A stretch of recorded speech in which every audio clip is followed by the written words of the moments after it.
নমস্কার, আমি দেবব্রত বর্মন। আজকে তোমাদের জন্য নিয়ে এসেছি নতুন একটি ভিডিও। সেটা হচ্ছে গৌড়বঙ্গ বিশ্ববিদ্যালয়ের political science major second semester সবচেয়ে গুরুত্বপূর্ণ প্রশ্ন। অর্থাৎ ইউজি লেভেলে পলিটিক্যাল সায়েন্স মেজরে যারা সেকেন্ড সেমিস্টার পড়াশোনা করছে তাদের জন্য আজকে গুরুত্বপূর্ণ প্রশ্ন সাজেশন পরীক্ষার জন্য। তো পেপার নেম হচ্ছে পলিটিক্যাল প্রসেস ইন ইন্ডিয়া। ঠিক আছে, এই পেপারে তোমাদের পরীক্ষা দিতে হবে।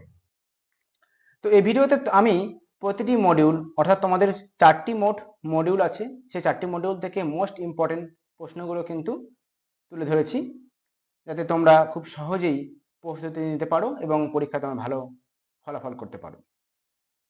তো আর হ্যাঁ, ভিডিওটি শুরু করার আগেই আমি বলে দিই যে ভিডিওটি ভালো লাগলে অবশ্যই লাইক করবে এবং ভিডিওটি বন্ধু বান্ধব বা ভাই বোন দাদা দিদিদের শেয়ার করবে এবং চ্যানেলটিকে অবশ্যই সাবস্ক্রাইব করে রাখবে এরকম আরো নতুন নতুন ভিডিও পাওয়ার জন্য। তো চলো শুরু করা যাক আজকে সাজেশন। তো সাজেশনে যাওয়ার আগে এক্সামিনেশন কোশ্চেন প্যাটার্ন জেনে নিই। তোমরা পরীক্ষা দিবে তাই তোমাদের মোট 4টি মডিউল আছে। ঠিক আছে, প্রতিটি মডিউল থেকে তোমরা কিন্তু দুটি করে প্রশ্ন, ঠিক আছে, দুটি করে প্রশ্ন কিন্তু তোমরা কিন্তু লিখতে হবে। সরি, দুটি করে প্রশ্ন থাকবে, মোট 4টি লিখতে হবে। অর্থাৎ মোট 10 মার্কের 8টি প্রশ্ন থাকবে, 4টি করতে হবে। ঠিক আছে, 8টি প্রশ্ন থাকবে, 4টি করতে হবে। ঠিক আছে, তাহলে মোট কত নাম্বার হলো? 40 নাম্বার। আর এমসিকিউ তোমাদের 5টি করতে হবে, এক একটা এমসিকিউ মার্ক হচ্ছে 2 নাম্বার করে, তাহলে 5 দুগুণে 10। ঠিক আছে, টোটাল তোমাদের লিখিত পরীক্ষা দিতে হবে 50 মার্কের।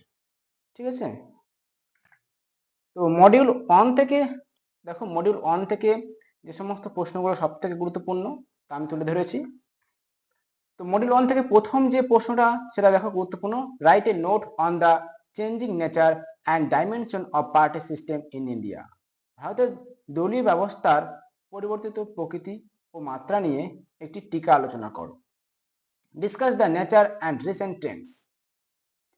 এই প্রশ্নটা কিন্তু খুব ভেরি ইম্পর্টেন্ট, প্রথম নম্বরের প্রশ্নটা। ঠিক আছে, মানে অথবা আছে, সবগুলোই ইম্পর্টেন্ট। তো মানে একটা প্রশ্ন বিভিন্ন ভাবে আসতে পারে।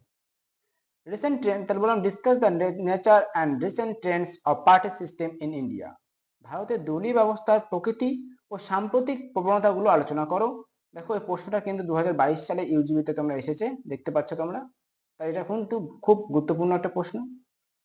Discuss the changing Trends off party system in India. ভারতের দলীয় ব্যবস্থার পরিবর্তিত প্রবণতাগুলি আলোচনা করো। তারপর 2 নম্বর দেখো প্রশ্ন কি, what do you mean by voting behavior? Critically evaluate different factors influencing the voting behavior of electoral during national election in India. নির্বাচনী আচরণ বলতে তুমি কি বোঝো? ভারতে জাতীয় নির্বাচনে ভোটারদের আচরণকে প্রভাবিতকারী বিভিন্ন উপাদানের সমালোচনামূলক বিশ্লেষণ করো। এটা কিন্তু গুরুত্বপূর্ণ একটা প্রশ্ন। ঠিক আছে, very important. What do you mean by voting behaviour? অথবা কোশ্চেন দেখো, discuss the various determinants of factors of voting behaviour. নির্বাচনী আচরণ বলতে তুমি কি বোঝো? নির্বাচনী আচরণের নির্ধারকগুলি আলোচনা করো। নেক্সট স্লাইডে দেখো কি আছে, হোয়াট ইজ কোয়ালিশন গভর্নমেন্ট বা পলিটিক্স? জোট রাজনীতি বা জোট সরকার কি? Discuss the nature and Trends of coalition politics in India. ভারতে জোট রাজনীতির যে প্রকৃতি এবং ধারাগুলো কিন্তু আলোচনা করতে বলছে। এরপর দেখো, অথবা কোশ্চেনটা দিয়েছি আমি, question critically analyze the nature and development of politics in India. অর্থাৎ ভারতের জোট রাজনীতির প্রকৃতি ও বিকাশ সমালোচনামূলকভাবে বিশ্লেষণ করো। 4 নম্বর প্রশ্ন দেখো, এটা কিন্তু গুরুত্বপূর্ণ প্রশ্ন একটা। 4 নম্বর প্রশ্ন দেখো, coalition government, discuss the problem and prospects of coalition government and politics in India. অর্থাৎ জোট সরকারের সংজ্ঞা দাও, ভারতের জোট সরকারের সমস্যা এবং সম্ভাবনাগুলি আলোচনা করো। এটা দেখো 2021 কিন্তু তোমাদের পরীক্ষায় এসেছে। Discuss the causes of effects coalition politics in India. ভারতে জোট রাজনীতির কারণ এবং আলোচনা করো। 5 নম্বর প্রশ্ন দেখো, মডিউল 1 থেকে 5 নম্বর প্রশ্ন, হোয়াট ইজ পলিটিক্যাল পার্টি? অর্থাৎ রাজনৈতিক দল কাকে বলে? Discuss the characteristics of Indian party system, অর্থাৎ ভারতের যে দল ব্যবস্থা আছে সেই দল ব্যবস্থার বৈশিষ্ট্যগুলি আলোচনা করতে বলেছে। দেন অথবা প্রশ্ন আসতে পারে discuss the nature and salient features of Indian party system, ভারতের দল ব্যবস্থার প্রকৃতি এবং বৈশিষ্ট্য আলোচনা করো। ঠিক আছে, এই প্রশ্নটা মোস্ট ইম্পর্টেন্ট, যেটা 2021 সালে প্রশ্নটা গৌড়বঙ্গ ইউনিভার্সিটিতে এসেছে। ঠিক আছে, তো এই হলো তোমাদের মডিউল 1 থেকে। এরপর চলে আসছি মডিউল 2 থেকে। দেখো, what do you mean by secularism, discuss the major debates on secularism in India, অর্থাৎ ভারতের ধর্মনিরপেক্ষতা কাকে বলতে কি বোঝো তুমি, এবং ভারতের ধর্মনিরপেক্ষতা বিষয়ক প্রধান যে বিষয় বিতর্কগুলি উঠে আসে সেই বিতর্কগুলি কিন্তু খুব ভেরি ভেরি প্রশ্ন, ইম্পর্টেন্টটা। ঠিক আছে, দেওয়া আছে 5 স্টার, দেখো 5 স্টার দেওয়া আছে। Discuss the current debates on Indian secularism. Do you think that the idea of secularism plays an important role in Indian politics? ভারতের ধর্মনিরপেক্ষতা সংক্রান্ত বর্তমান বিতর্কসমূহ আলোচনা করো। তুমি কি মনে করো ধর্মনিরপেক্ষতার ধারণা ভারতের রাজনীতি গুরুত্বপূর্ণ ভূমিকা পালন করে? আর একটা অথবা কোশ্চেন দেখো, define secularism, critically analyse the secularism in India, অর্থাৎ ভারতের ধর্মনিরপেক্ষতার সংজ্ঞা দাও, ভারতের ধর্মনিরপেক্ষতাকে সমালোচনামূলকভাবে বিশ্লেষণ করো। তাহলে এই 1 নম্বর প্রশ্নটা কিন্তু মডিউল 2 এর জন্য খুব ভেরি ভেরি ইম্পর্টেন্ট। ঠিক আছে, 5 স্টার দেওয়া আছে, দেখো। দেন 2 নম্বর প্রশ্ন দেখো, analyse the debate majority and minority communalism in India, 2022 সালে প্রশ্নটা এসেছে, দেখতে পাচ্ছ তোমরা। ঠিক আছে, গৌড়বঙ্গ ইউনিভার্সিটিতে সংখ্যাগুরু এবং সংখ্যালঘু সাম্প্রদায়িকতাবাদের যে সংক্রান্ত বিতর্কগুলো উঠে আসে সেগুলো কিন্তু আলোচনা করতে বলেছে। দেখো নেক্সট কি আছে, পয়েন্ট আউট, 3 নম্বর প্রশ্ন দেখো, point out the relationship between religion and politics in India, ভারতের ধর্ম এবং রাজনীতির মধ্যে সম্পর্ক ব্যাখ্যা করো। অথবা প্রশ্ন আসতে পারে discuss how religion plays an important role in moulding politics in India, অর্থাৎ ভারতের রাজনীতিকে গড়ে তুলতে ধর্ম কিভাবে গুরুত্বপূর্ণ ভূমিকা পালন করে তা আলোচনা করো। 4 নম্বর প্রশ্ন দেখো, এটাও কিন্তু 4 স্টার দেওয়া আছে, খুব এটাও ইম্পর্টেন্ট একটা প্রশ্ন। যেমন ধর্ম রাজনীতি থেকে একটা প্রশ্ন থাকবে, অর্থাৎ বিভিন্ন ভাবে থাকতে পারে প্রশ্ন তোমাদের। ঠিক আছে, 4 নম্বর দেখো, identify the major causes for growth of regionalism in India, ভারতে আঞ্চলিকতাবাদের বিকাশের প্রধান কারণগুলি চিহ্নিত করো। Write a note on the major causes of regionalism in India, ভারতে আঞ্চলিকতাবাদের প্রধান কারণগুলির উপর একটি সংক্ষিপ্ত নোট বা একটি আলোচনা করতে বলেছে। দেন এটা কিন্তু গুরুত্বপূর্ণ প্রশ্ন। ঠিক আছে, 4 স্টার দেওয়া আছে, 5 স্টার দিয়েছি, দেখো এটা। ঠিক আছে, যেগুলো বেশি স্টার সেগুলো কিন্তু বেশি important. Write a comprehensive note politics of cessation and accommodation in India, ভারতে বিচ্ছিন্নতাবাদ এবং রাজনৈতিক সমন্বয় এর রাজনৈতিক সম্পর্ক একটি বিস্তারিত আলোচনা উপস্থাপনা করো। তোমাদের ডায়েট সিলেবাসে মেনশন করা আছে। ঠিক আছে, এটা তোমরা ভালো করে পড়বে। অর্থাৎ এই হলো তোমাদের 5টা গুরুত্বপূর্ণ মডিউল 2 এর জন্য। তবে যেগুলো বেশি স্টার দেওয়া আছে সেগুলো আগে করার চেষ্টা করবা। মডিউল 3 থেকে দেখো, what is caste, discuss the role of caste in Indian politics, জাত কি, ভারতীয় রাজনীতিতে জাত ব্যবস্থার ভূমিকা আলোচনা করো। এটা মোস্ট ইম্পর্টেন্ট প্রশ্ন। ঠিক আছে, ভেরি ভেরি ইম্পর্টেন্ট প্রশ্ন এটা। দেন অথবা প্রশ্ন আসতে পারে analyse the growing politicisation of caste in Indian politics in recent years, সাম্প্রতিক বছরগুলিতে ভারতীয় রাজনীতিতে জাত প্রথার ক্রমবর্ধমান রাজনীতিকরণ বিশ্লেষণ করো। অথবা প্রশ্ন আসতে পারে explain the role of caste system in Indian politics, ভারতের রাজনীতিতে জাত ব্যবস্থার ভূমিকা ব্যাখ্যা করো। এই কাস্ট অ্যান্ড ইন্ডিয়ান পলিটিক্স কিন্তু গুরুত্বপূর্ণ প্রশ্ন, এখান থেকে কিন্তু প্রশ্ন আসে। 2 নম্বর প্রশ্ন দেখো, explain the woman participation in Indian politics, ভারতের রাজনীতিতে নারীদের অংশগ্রহণ ব্যাখ্যা করো। অথবা প্রশ্ন আসতে পারে, দেখো এটা 2022 সালে ইউজিবি অর্থাৎ গৌড়বঙ্গ ইউনিভার্সিটিতে কিন্তু তোমাদের এই প্রশ্নটা এসেছে। ঠিক আছে, তাই গুরুত্বপূর্ণ প্রশ্ন একটা, প্রিভিয়াস ইয়ার কোশ্চেনের প্রশ্ন পেপার দেখে কিন্তু তৈরি করা হয়েছে এগুলো। ঠিক আছে, এবং সিলেবাস দেখে গুরুত্বপূর্ণ প্রশ্নগুলো তুলে ধরেছি। Discuss the nature of women empowerment in India, ভারতের নারী ক্ষমতায়নের প্রকৃতি আলোচনা করো। এটা একটা অথবা কোশ্চেন হতে পারে, অন্যরকম ভাবে আসতে পারে। ঠিক আছে, যে নারী ক্ষমতায়ন কিভাবে ভারতে হচ্ছে, কিভাবে প্রকৃতি আলোচনা করতে বলেছে। তো ভিডিওটা ভালো লাগলে অবশ্যই লাইক করবে, এবং বন্ধু বান্ধবী বা তোমার দিদি হোক বা ভাই বোনদের অবশ্যই শেয়ার করবে, তারা যদি উপকৃত হয়। এবং চ্যানেলটিকে সাবস্ক্রাইব করে না রাখলে অবশ্যই সাবস্ক্রাইব করে রেখে দেবে।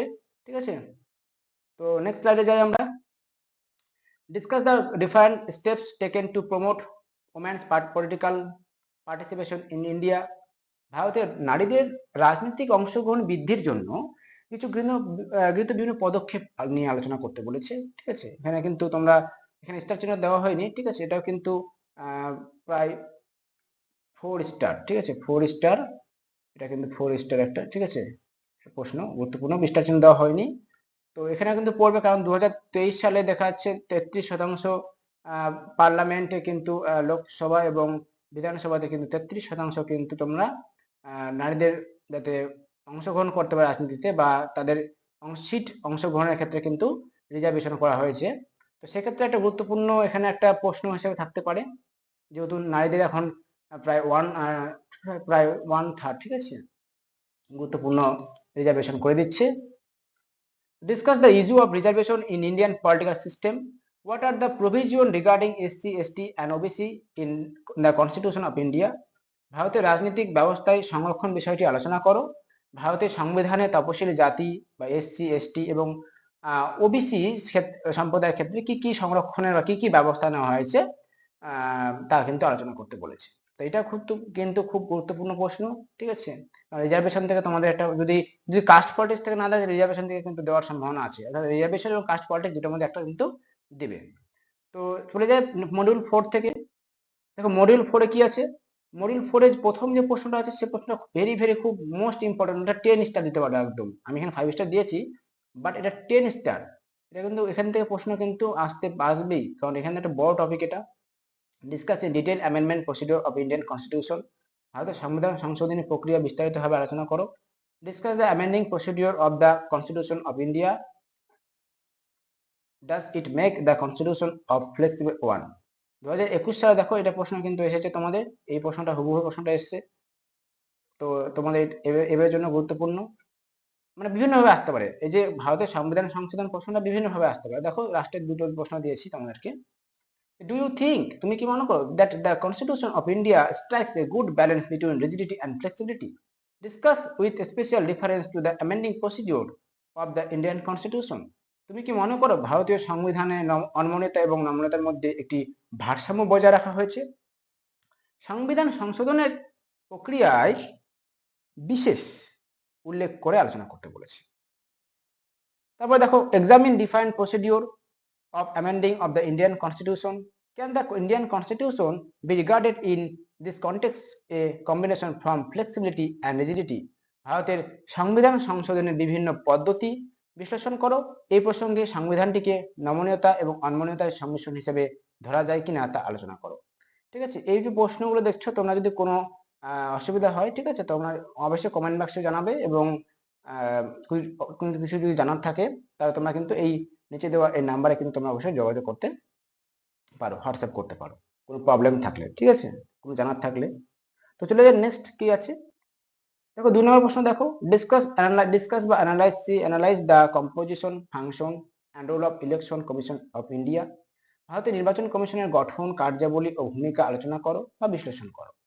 দেখো 2021 সালে কিন্তু এটা প্রশ্নটা এসেছে তোমাদের ইলেকশন কমিশন সম্পর্কে থেকে। Most important, very very important প্রশ্ন একটা। What do you understand political defection? Discuss the impacts and consequences অথবা reaction of political defection in Indian politics. অর্থাৎ রাজনৈতিক দল ত্যাগ বলতে তুমি কি বোঝো? ভারতের রাজনৈতিক দল ত্যাগের প্রভাব বা পরিণামগুলি আলোচনা করতে বলেছে। Explain the electoral process in India in detail. অর্থাৎ ভারতের নির্বাচনী প্রক্রিয়া বিস্তারিত আলোচনা করো। What are the key features of the Indian electoral process? Evaluate its strength and weakness. ভারতের নির্বাচনী প্রক্রিয়া মূল বৈশিষ্ট্যগুলি কি, এই শক্তি এবং দুর্বলতাগুলো আলোচনা করো।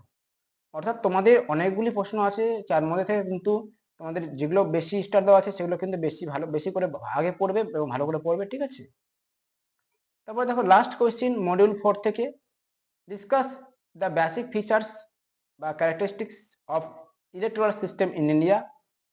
অর্থাৎ ভারতের নির্বাচনী ব্যবস্থার মৌলিক বৈশিষ্ট্যগুলি বা লক্ষণগুলি আলোচনা করো।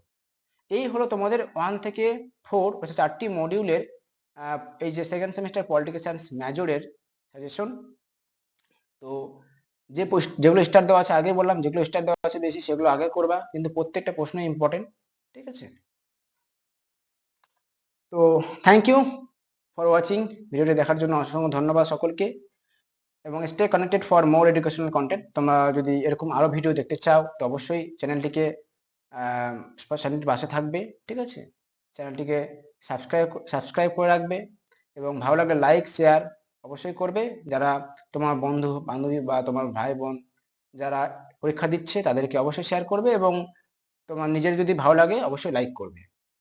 আর হ্যাঁ, যদি তোমাদের যদি এই বিষয়ে কোনো বিস্তারিত নোটস বা ব্যাখ্যা লাগে বা কোনো গাইডেন্স চাও, তাহলে নিচে এই নাম্বার দেওয়া নাম্বারে কিন্তু তোমরা এই নাম্বারে কিন্তু কন্ট্যাক্ট করতে পারো, ঠিক আছে? হোয়াটসঅ্যাপও করতে পারো, কল করতে পারো, যে কোনো একটা। যদি কোনো প্রবলেম থাকে বা কোনো জানার থাকে এক্সাম রিলেটেড, তাহলে কিন্তু অবশ্যই কিন্তু এই নাম্বারে কন্ট্যাক্ট করতে পারো। থ্যাংক ইউ, আশা করি তোমাদের উপকারে আসবে কিছুটা। তো ভালো লাগলে অবশ্যই লাইক করবে, আর থ্যাংক ইউ। নতুন কোনো ভিডিওতে দেখা যাবে। ভালো থেকো সবাই, সুস্থ থেকো, পড়াশোনা করো। ধন্যবাদ।